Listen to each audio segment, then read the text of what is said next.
Hola, hola, ¿cómo estás? Espero que se encuentres bien. Te doy la bienvenida a mi canal. Gracias por venir y compartir también vamos a compartir unas lindas experiencias en cuanto al conocimiento de la Biblia. Quiero ser muy conciso y práctico. Aquí te voy a dar algunos tips y alcances sobre este libro tan precioso llamado la Biblia. ¿Entiendes lo que lees? Vamos a ver. Bueno, la Biblia, Dios hablando al mundo. La Biblia significa la palabra de Dios hablando al mundo. Dice en el Salmo 33, versículo 6, por la palabra de Jehová fueron hechos los cielos y todo el ejército a ellos por el aliento de su boca. Dios sigue hablando a la humanidad. Dios ha venido hablando a lo largo desde el inicio de la creación a la humanidad. Ten en cuenta que Dios sigue hablando hasta el día de hoy. Muy bien, vamos con la siguiente diapositiva. Lamentablemente, digo con esta figura preciosa de este niñito, que es el libro más vendido, pero el libro menos leído. Lamentablemente, la Biblia sigue ocupando los rankings, sigue ocupando dentro de lo que es las estadísticas de los libros más leídos del mundo. Es el primero, pero como te digo, es el libro menos leído. Lo figura en los rankings, lo puedes buscar. Lamentablemente lo digo porque si se evidenciara la lectura de la Biblia, no habría tanta maldad en este mundo. Muy bien, tiene una cierta particularidad este libro llamado la Biblia. Tiene una influencia, es un libro que influye, es un libro que cambia, que transforma. Miles de millones de personas han sido transformados por el poder de esas palabras.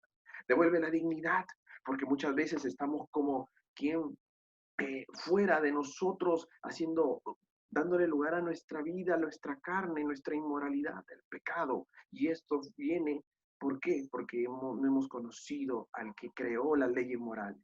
Es decir, la Biblia. Una vez que tú la leas, te va a devolver la dignidad. También la Biblia ha sido usada como un código legal.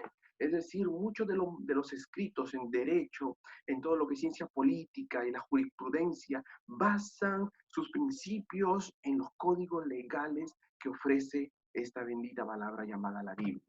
Muy bien, también podríamos decir que es un libro que atacado, un libro que hasta el día de hoy sigue siendo atacado.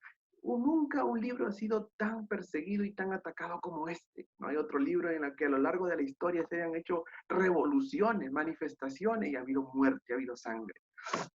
Otra de las cosas que muchos murieron por ella, te lo dije anteriormente, y si fue atacada la Biblia, fueron atacados aquellos que la leían, aquellos que lo practican, aquellos que creen y tienen fe en un cierto llamado Jesucristo, ¿verdad? Entonces tuvieron que pagar un precio. Este libro ha sido motivo de múltiples discusiones y se han generado incluso hasta disensiones y guerras. Entonces, muchos han muerto por ella. ¿Cómo no considerar que la Biblia es un libro trascendental, entonces, ¿verdad?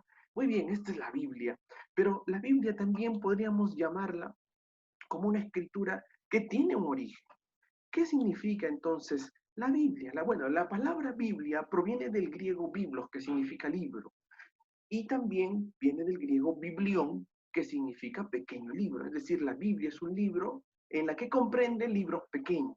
¿De qué? Digamos que la palabra biblos también viene del nombre dado a la pulpa interior del papiro, ¿no? Sobre los que se escribieran los libros antiguos. Era una pulpa que tenía que ser deshidratada, pasaba un proceso de deshidratación, de secado, luego un laminado para luego escribir los antiguos libros. Por eso se llama que el biblos viene de la pulpa del papiro.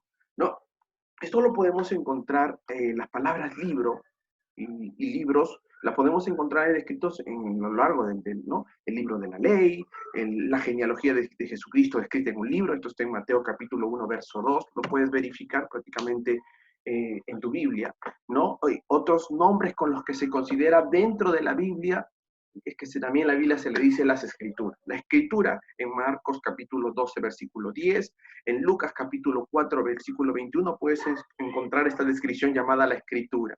En forma plural también la podemos encontrar, como las escrituras, ¿no? En Mateo capítulo 22, verso 29, en Lucas 24, 27, y en Primera de Corintios capítulo 15, versículo 3, donde se describe las escrituras, forma plural. También la podemos encontrar como las Santas Escrituras en Romanos 1:12 y como la palabra de Dios en Marcos 7, capítulo 7, versículo 13. Muy bien. Está dividida en dos partes. ¿Cuáles son esas partes? El Antiguo Testamento y el Nuevo Testamento. La Biblia está dividida en esas dos secciones. Bueno, la palabra testamento significa pacto, un acuerdo, un compromiso, ¿no? Un compromiso de alguien con alguien. Es decir, en este caso, si es la Biblia, tiene un pacto, un acuerdo, un testamento entre Dios y el hombre. Dos testamentos, el Antiguo y el Nuevo. El Antiguo Testamento consta de 39 libros y el Nuevo Testamento de 27 libros. Ambos hacen una sumatoria de 66 libros escritos en la Biblia.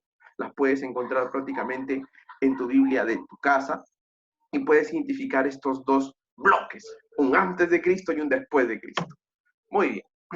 Bueno, los capítulos y versículos originalmente no estaban escritos en la Biblia. La Biblia era un libro completo, un libro sin numeración, pero luego a lo largo de los años se ha colocado para identificar, sobre todo para ayudarnos a identificar. Marcos capítulo 5, versículo 13, ¿no? Eso se ha dado a lo largo de la historia. Muy bien, es un escrito, ¿cuántos autores tuvo? 40, por lo menos 40, se dicen 40 autores, escritos en un periodo de 1500 años. Los autores nunca se conocieron, los autores estuvieron, cada uno vivía en su época, pero sin embargo la unidad y la continuidad de los libros es tan aparente que es fácil pensar que la Biblia tuvo un solo autor, Dios mismo. No, o sea, hay una afinidad, una correlación entre Antiguo y Nuevo Testamento. Imagínate cuántos años tuvieron que pasar entre un escritor y el otro, pero ambos hablaban de lo mismo, llegaban al mismo, a Dios, ¿no? Entonces nos damos cuenta que la Biblia realmente es un libro que tiene una semejante particularidad, ¿no? Bueno, los oficios de sus autores, ¿en qué trabajaban sus autores? Bueno, Dios no hacía sección de personas, y él revelaba, inspiraba a hombres que mediante el Espíritu Santo escribían, hablaban lo que Dios les decía, y a través también de las experiencias que ellos tenían. Bueno, por ejemplo, David, el rey David, la conoció el rey Salomón, eran de oficio reyes, ¿no? Jeremías y Ezequiel, por ejemplo, eran sacerdotes. Lucas, el gran Lucas, era médico, ¿no?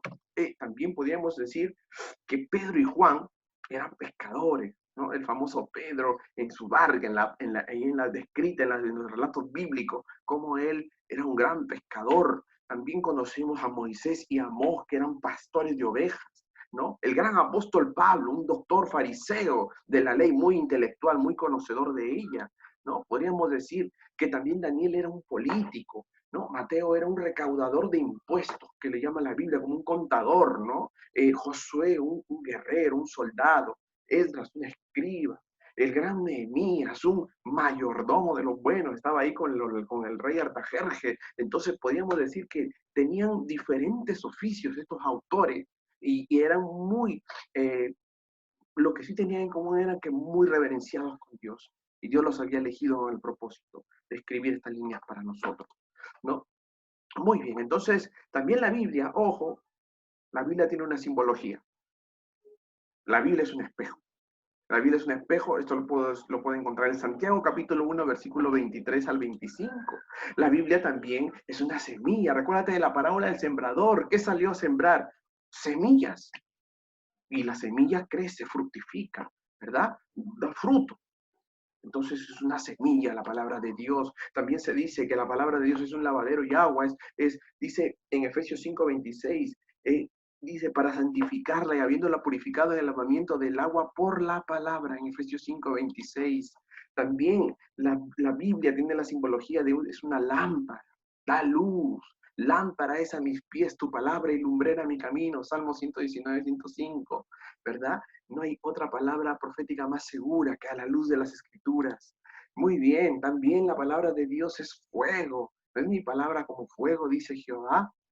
En Jeremías 20, versículo 9, también dice que es fuego la palabra, tiene esa simbología de fuego. También la palabra de Dios es un martillo, de mi palabra como martillo que quebranta la piedra, dice Jeremías 23:29. ¡Wow! ¡Qué linda simbología! Cambia, transforma el corazón del hombre, lo hace blando, como el corazón a veces está endurecido de nosotros. Es el único libro capaz de endurecer, de ablandar a través de la palabra y hacerlo un corazón de carne, un martillo. También podríamos decir que la palabra también es una espada, ¿no? Y tomar la espada del Espíritu, que es la palabra de Dios, dijo el apóstol Pablo en la carta a los Efesios capítulo 6, versículo 17, ¿no? La palabra de Dios es viva y eficaz y más cortante que toda espada. Ahí está la espada de dos filos. Hebreos 4:12. Búscalo, ahí lo vas a encontrar, es una espada. También la Biblia representa a un alimento, y no solo uno, varios. Se escribe que la Biblia es el pan de vida, es la miel, es las carnes, ¿no? Dice la palabra de Dios, el salmista decía, cuán dulces son a mi paladar tus palabras, más que la miel a mi boca. Salmo 119, 103. Qué hermoso. Los idiomas en que fue escrita la Biblia fueron tres. Y esto lo vamos a profundizar en siguientes videos. Hebreo, el griego y el arameo. Los tres idiomas están descritos en la Biblia. Bueno, para cerrar esta preciosa tips acerca y alcance sobre la Biblia, yo te quiero leer esto. Este es un libro que habla al corazón. Produce en el alma el eco sublime de la resonancia del mismo Espíritu de Dios. Este libro en todas las culturas ha influenciado tanto que ha cambiado el rumbo de muchas vidas, aceptando al único eje central y tema central de esta Biblia llamado Jesucristo. Yo te animo a que tú la leas, yo te animo a que la desempolves y que la valores para que puedas experimentar el cambio que Dios tiene para tu vida. Yo creo que no estás muy lejos. La tenemos tan cerca la palabra de Dios. Dios te bendiga.